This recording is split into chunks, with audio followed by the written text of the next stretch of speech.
nag-violate doon sa VIP, umamin ka na lang. Mag-apologize ka, umarap ka, and then kung ano yung ipapato, kung meron may ipapato na sanction ng LTO sa'yo o ng other agency sa'yo, tanggapin mo yon. Kumusta kayong lahat dyan mga kababayan, no? Welcome sa News Info PH. At yun nga mga kababayan, no? Pakinggan natin ang matapang na panawagan at hamon ni Senador Idol Raffy Tulfo mga kababayan, no? Dito sa kamag-anak ng kapwa niya senador na sakay ng luxury SUV na gumagamit ng plakang 7 mga kababayan, at yun nga ginagamit ang kanilang posisyon at kapangyarihan sa gobyerno mga kababayan, no? Para makapanlamang mga kababayan. Grabe mga kababayan, nakakabilib talaga itong si Idol Raffy Tulfo mga kababayan, no?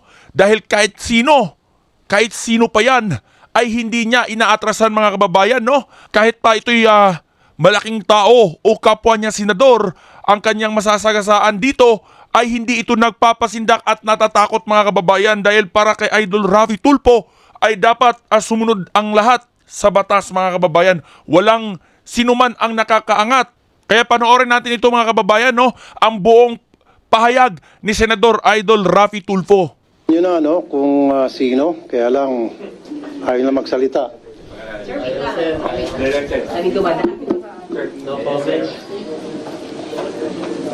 I'm sorry. Live. Naka-live na tayo. Sir, may statement kayo or diretso tanong na po? Meron akong statement. Kung ako doon sa pasahero, huwag mo nang pahirapan pa ang maraming tao.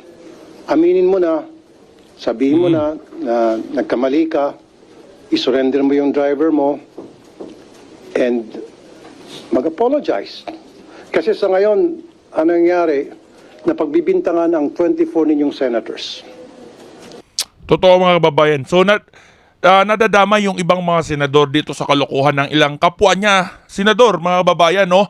At yun nga, kahit man hindi yung senador yung gumawa nung kamalian mga kababayan, ay pamilya naman ito, no? At ginagamit niya yung plakang 7 na ini-issue lamang sa mga senador mga kababayan.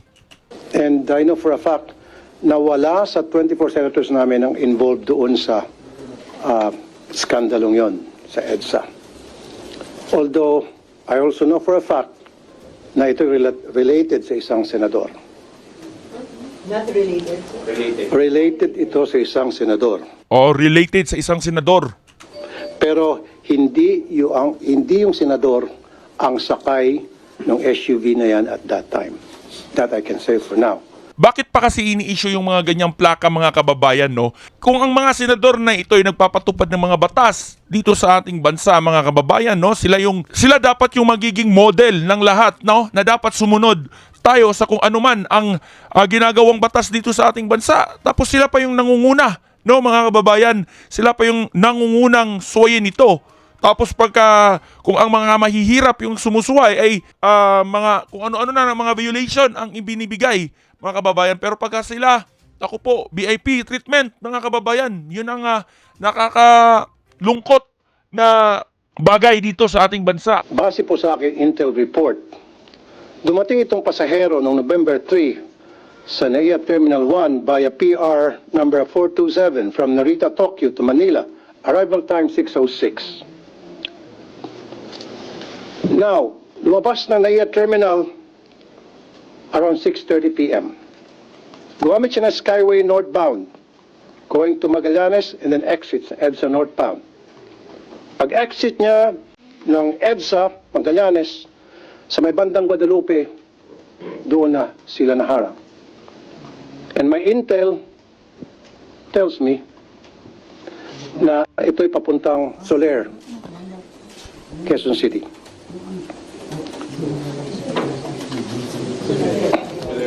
Quezon City. Trinoma. Isang Soler naman sa Quezon City. Yes. And yung security niya, yung nakasakay sa transit, ay former AFP member. And that's why we will coordinate with the AFP para alamin, Ako po, no? tukuyin kung Former AFP member. So ito siguro mga kababayan, escort to mga kababayan. So malaking tao nga talaga ito kasi meron yang escort na former former AFP member. sino yun. At syempre, pag natukoy yun, kakausapin natin yung security. Most probably, baka sabihin niya kung sino yung kanyang VIP. For now, yan muna masasabi ko sa inyo. Unless you have some questions. Related, kamag-anak po. Kamag-anak ng isang senador. Ang nakakainit ng ulo rito ay itong MMDA. Itong MMDA, pag nagpatawag ko ng hearing in legislation, ito yung mapipirito. Yung pritong sunog, alam niyo yun? Kasi nga, Naku po, pritong sunog talaga ito pag kasi Idol Rapi ang gigisa mga kababayan, no? ayaw nilang mag-provide ng CCTV footage. Naku. So, pagka ganun, may tinatakpan talaga. Very uncooperative itong MMDA. Parang meron silang tinatago, parang meron silang pinagtatakpan. Why? Tama. Kasi syempre mga kababayan, no, baka nalagyan itong hepe ng MMDA at hindi sila makapalag. Naalala nyo mga kababayan, itong si Nebria, sobrang tapang pagka mga ordinaryong Pilipino, tinaharang ang mga kababayan. At yun nga, nung nakaraan nakaharang siya kay Senador Bong Revilla at ayun na gisa mga kababayan, may tinatakpan itong mga MMDA ngayon mga kababayan na isang malaking tao rin, no? So, yun nga mga kababayan, nakakainis at nakakalungkot na rin mga kababayan dahil harap-harapan itong mga abuso sa kapangyarihan mga kababayan. At nakapagtaka, palagi may nakakatakas dyan sa bus lane na yan. Anong ginagawa nito mga motorcycle unit ng MMDA? Palagay ko ginagamit ito pang escort sa mga VIP. Na dapat ginagamit yan sa trabaho, paghabol, panghuli ng mga traffic violators. Nagagamit ito sa aking information para mag-escort ng VIPs.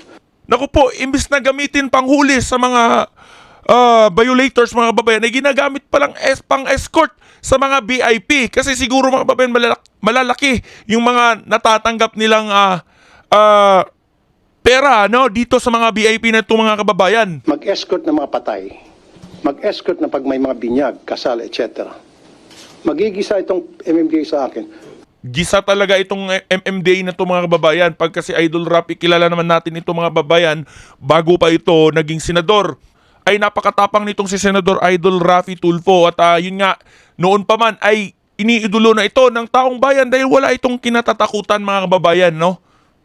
Context lang. Sabi niya, dahil daw on a Sunday yon, akala niya pwedeng pumasok dun sa bus lane yung mga private vehicles. Yun yung... Yan, hindi ko alam yan. And I don't even have the name of the driver yet.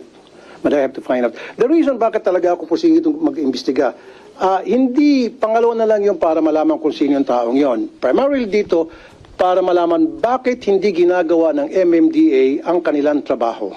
Tama. Dahil kung napapansin nyo, ilang beses nang may nakatakas dyan sa bus lane. Hinahabol ng mga nagbabantay sa bus lane, SAIC, LTO. Ang tanging sagot lang naman dyan mga kababayan, no, ay ang mga hinuhuli lang nila, yung mga walang kakayanang lumaban, yung mga mahihirap nating kababayan, mas lalo pa nilang pinapahirap at ginigipit. Pero pag may mga kaya mga kababayan, mga makapangyarihan, ay wala, naging tuta sila, nagiging escort pa. Grabe mga kababayan, no, ang mga gamit namang grabe mga kababayan, no, ang taong bayan ang nagpapasahod sa kanila, pero yung mga taong bayan ang ginigipit at ginagawang harit prinsesa, etong mga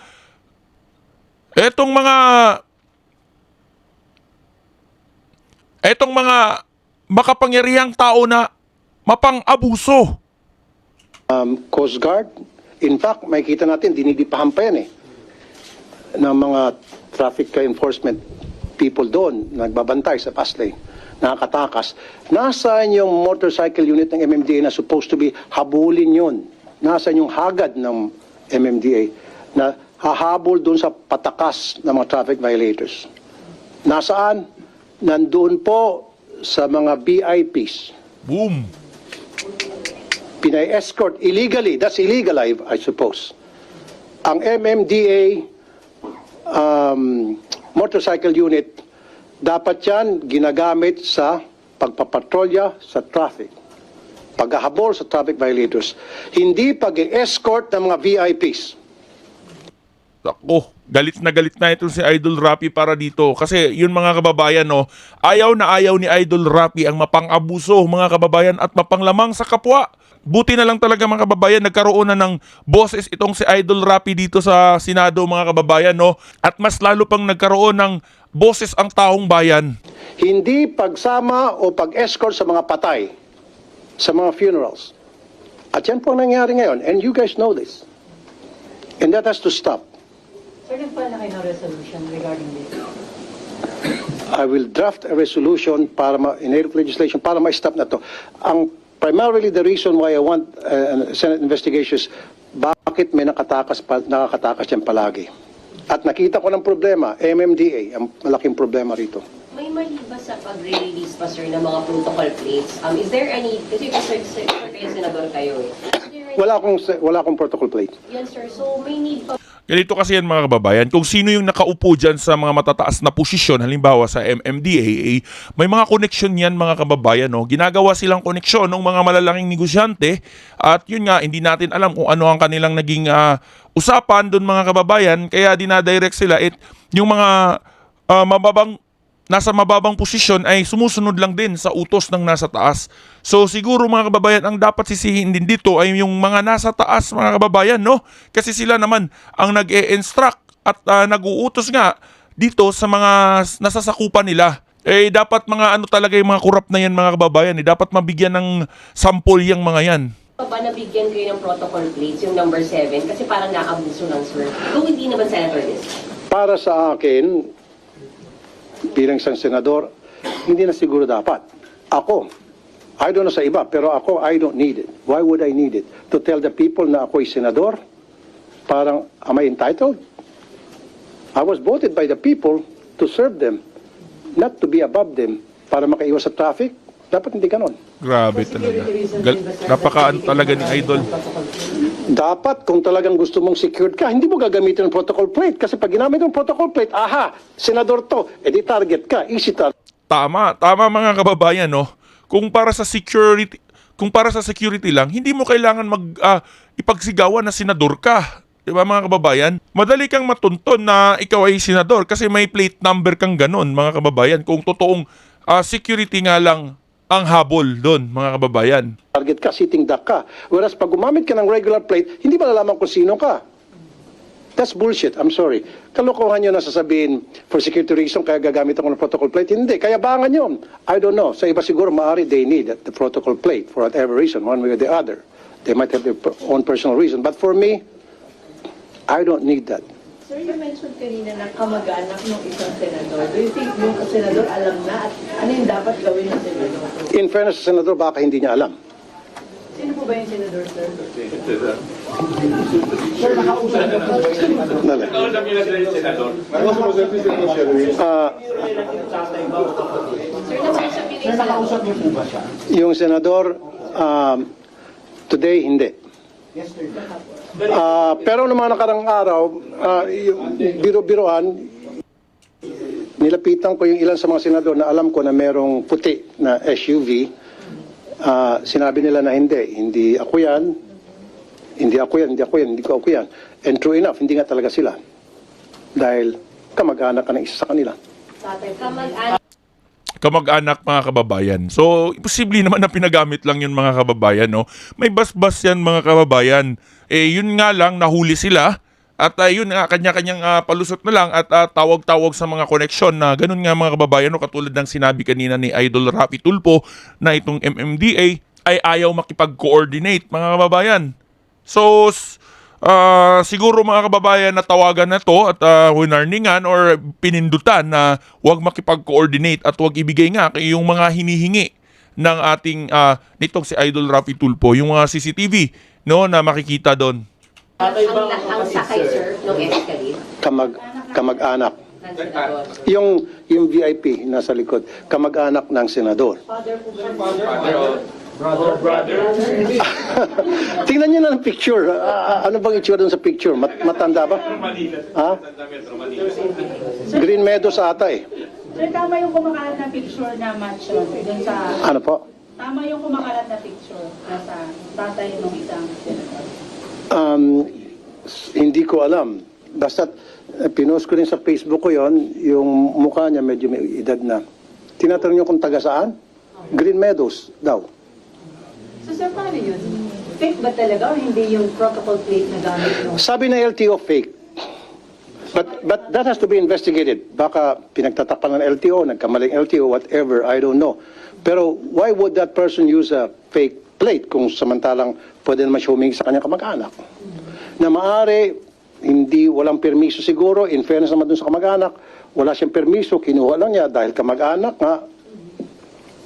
And I don't think na kinunsinti ng kamag-anak yung ginawa niya. To be fair, doon sa kamag-anak.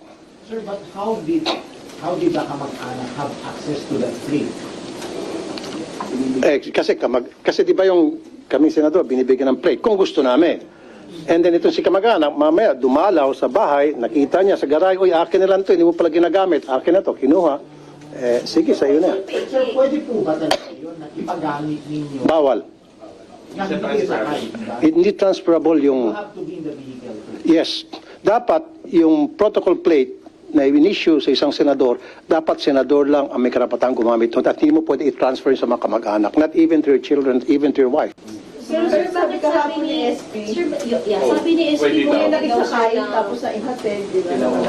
Basta yung... But with your understanding, sir, dapat senator lang gumagamit. Para sa akin, well, correct me if I'm wrong, if the SP said na pwedeng ipahiram sa wife, then maaaring tama siya. Pero for me, personally, like I said, correct me if I'm wrong, dapat